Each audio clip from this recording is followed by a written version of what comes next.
रायगड महाराष्ट्रासह देश विदेशातील ताज्या बातम्या पाहण्यासाठी मॅक्स इंडिया लाईव्ह चॅनलला सबस्क्राइब करा आणि बेल आयकॉन दाबायला विसरू नका।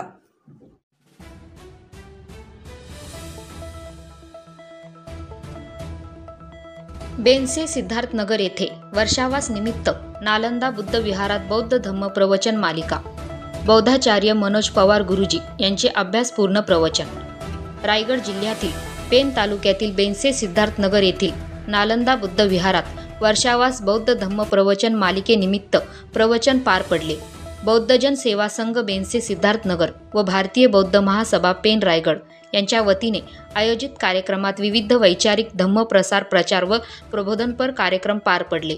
यावेळी सुप्रसिद्ध बौद्धाचार्य मनोज पवार गुरुजी यांनी पराभव सुत्त या विषयावर अभ्यासपूर्ण प्रवचन दिले।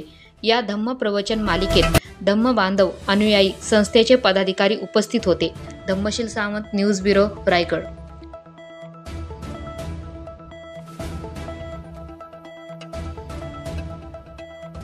कोणी धारण केलं का? या ठिकाणी मी इकडे आल्याच्या नंतर माझी 12च्या आतमध्ये भोजनाची व्यवस्था केली, त्याबद्दल मी मोठे कामना व्यक्त करतो। म्हणजे 12च्या अगोदर मी भोजन ग्रहण करतो, 12 नंतर भोजन करत नाही। कारण सकाळी 5 वाजता उठल्याच्या नंतर ध्यान साधना, भक्तीजींच्या माध्यमातून अष्टसिद्धी ग्रहण आणि उद्या सकाळी 6 वाजता आम्ही ते सोडणार। अशी बौद्धांची परंपरा। कोणाची? बौद्धांची। तुम्ही त्याचे हिस्सेदार, तुम्ही कोणा त्याचे हिस्सेदार। मी परंपरा कोण करणार?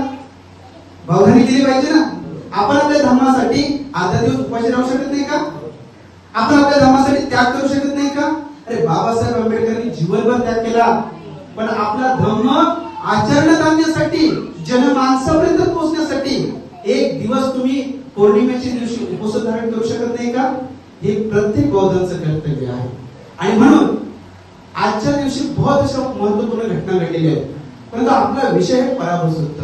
परंतु पौर्णिमेच्या दिनानिमित्त एक महत्त्वाची गोष्ट सांगेल, ती म्हणजे आज जी भगवान बुद्धांना ज्या माऊलीने तिची माता, भगवान बुद्धांची माता कोण? आईचं नाव काय? भगवान बुद्धांचे महामाया। महामायेचं निधन किती दिवसात झालं? 7 दिवसात झालं। सिद्धार्थ गौतम पोरके झाले, परंतु त्यांना जे पालन पोषण करण्याचं काम कोणी केलं? त्यांच्या मावशीने केलं, त्यांच्या सावत्र आईने केलं। दूध पाजलं, अंगावर खेळवलं, परंतु स्वतःचा जो मुलगा होता की नाही तो दासीच्या स्वाधीन केला आणि सिद्धार्थ गौतमाचं पालन पोषण करून त्याला लहानाचं मोठं केलं। म्हणजे असं म्हणतात की नाही, आई मरो आणि मावशी ऐक ना, बोला आई मरो। आपण धम्मश्रवण करतो, आई मरो मावशी, बरोबर ना? ही मन तेव्हापासून सुरू झाली। मावशीचं खूप प्रेम असतं की नाही? असतं ना। आणि मग ही मावशीने फार मोठं लालन पालन करून सिद्धार्थ गौतमाला मोठं केलं। परंतु सिद्धार्थ गौतमाने गृहत्याग केल्याच्या नंतर माते 7 वर्षानंतर, किती? 7 वर्षानंतर, म्हणजे 8व्या वर्षी 7 वर्षानंतर ते कपिलवस्तू मध्ये आले। आणि कपिलवस्तू मध्ये आल्याच्या नंतर त्या ठिकाणी सगळ्यांना भेटले। त्या ठिकाणी राजा शुद्धोधनाला त्या ठिकाणी प्रवचन दिलं, तो श्रद्धागण झाला। महामाईला, प्रजापती गौतमीला त्या ठिकाणी प्रवचन दिलं, ती त्या ठिकाणी श्रद्धागण झाली। आणि मग त्या ठिकाणी श्रद्धागण झाल्याच्या नंतर जेव्हा सिद्धार्थ गौतम सम्यक समुदय हमारे शास्त्र भगवान बुद्ध, भगवंत ज्या वेळेला निघून गेले त्यावेळेला भगवंत पुन्हा त्या कपिलवस्तू नगरामध्ये येऊन जाऊन असायचे, पुन्हा आलेले आहे। परंतु जेव्हा महामाईच्या प्रजापती गौतमीच्या मनामध्ये इच्छा उत्पन्न झाली की ह्या धम्माचा सार मी का अनुसरू शकत नाही, हा धम्म मी का धारण करू शकत नाही। आणि मग त्या माऊलीने काय केलं? त्या नगरातल्या सगळ्या राजकुमारी, त्या नगरातल्या सगळ्या महिलांना एकत्र केलं आणि एकत्र करून काय केलं? डोक्यावरचे असणारे सुंदरसे केस काढून टाकले। तुम्ही काढू शकता का? स्त्री काढू शकते का? महामाया राजा शुद्धोधनाची पत्नी प्रजापती गौतमी हिने डोक्याचं मुंडन केलं। झरझरीत असणारे त्या ठिकाणी मातेच्या अंगावरती कसले वस्त्र असायचे, झरझरीत वस्त्राचा त्याग केला आणि त्या ठिकाणी काय केलं? चिवर परिधान करून ती भगवंताकडे गेली. भगवंताला म्हणते की भगवान, मला आपल्या धर्मामध्ये सामील व्हायचंय, तुम्ही मला दीक्षा द्या. भगवंताने नकार दिला. भगवंताने नकार दिला.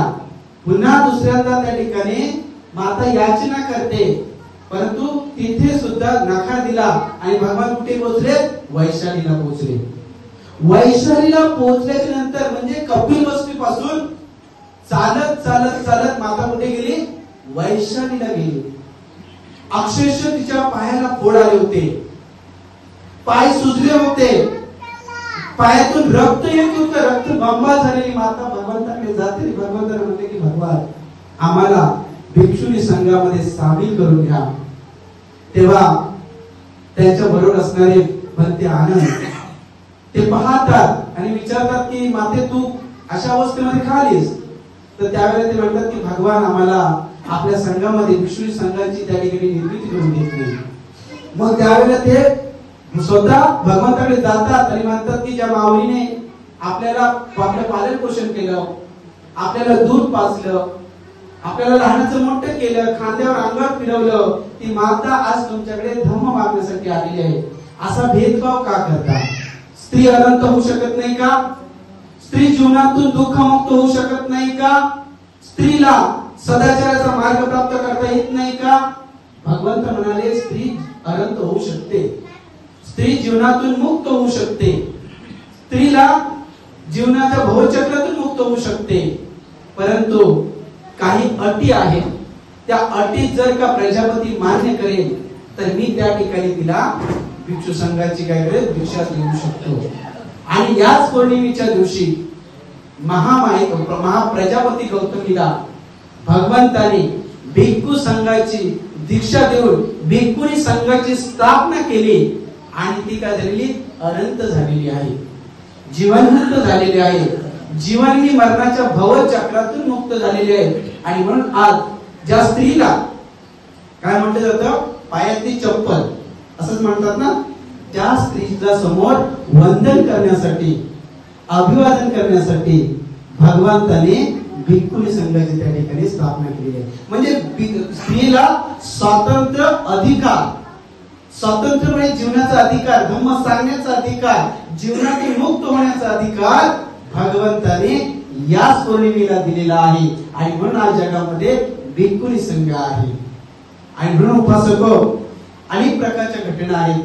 आपल्यासाठी महत्वाचा दिवस आहे, परंतु आज आपण या पौर्णिमेनिमित्त काय पुण्य संपादन करत आहोत?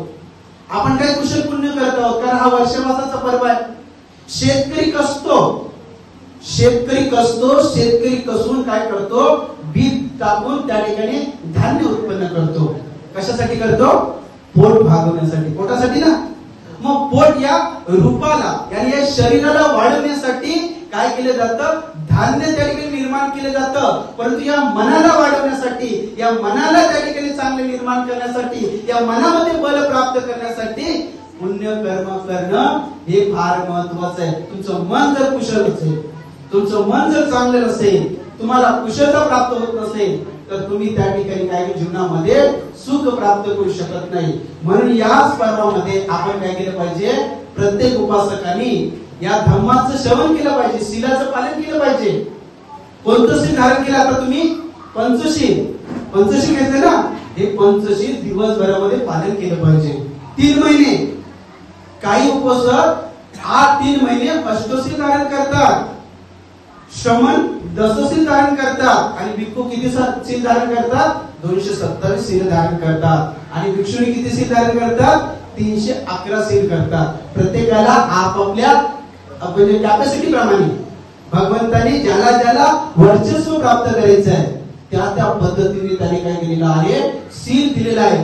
तुम्हाला या संबंध माणसाच्या जीवनामध्ये जर सुखी जीवन जगायचं असेल, चांगले जीवन जगायचं असेल, तर पंचशील धारण करा. तुम्हाला आणखी पुण्य संपादन करायचं असेल तर शील धारण करा. आणि म्हणून भगवंताने प्रत्येक माणसाला त्याचं जीवन जगण्यासाठी हा धम्म दिलेला आहे. आणि म्हणून प्रत्येकाने या ठिकाणी तो श्रवण केला पाहिजे, आचरण केलं पाहिजे. अशा पद्धतीने ही पौर्णिमा अतिशय पवित्र आहे.